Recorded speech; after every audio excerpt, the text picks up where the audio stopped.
Guys লজ্জা নাই বড় বইনের লগে মাইর করে দেখো। তাই দেখো এখানে তারা এখন বাজে 8:30, দুই বইনি মিলিয়ে দেখো খাইরা চিকেন পকোড়া। তো আজকে তো এই দেখো সৃষ্টি বানাইছে চিকেন পকোড়া। কিরকম হয়েছে রে? হ্যাঁ,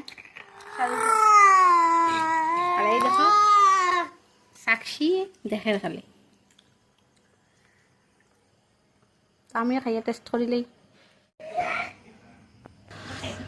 তো তারা খাওয়ার পরে তো এখন আমার আনিয়ে দেয়, তো আমিও খাইলি আর, কিন্তু তারা এখন থেকে একটু টেস্ট করে দেখছি খুবই ভালো হয়েছে খাইতে। আর এখন দেখো তারা ভাই বোনের খুনসু। গাইস লজ্জা নাই বড় বইনের লগে মাইর করে দেখো।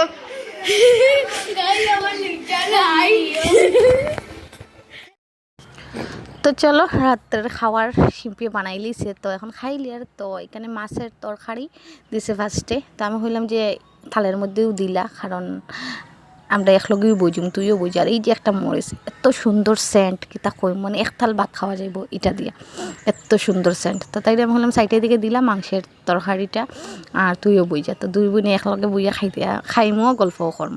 তো এরকম শেষে করো, মানে বোন একসঙ্গে হইলে গল্প করে করে খাইতে আমরা তো খুব ভালো লাগে। মানে যত পুরানা কথা বার্তা ওইগুলা হই আর হাসি, খুব হাসি। তো আজকে ছোট্ট একটা ভিডিও শেয়ার করলাম, কীরকম লাগলো কমেন্টে জানাইও।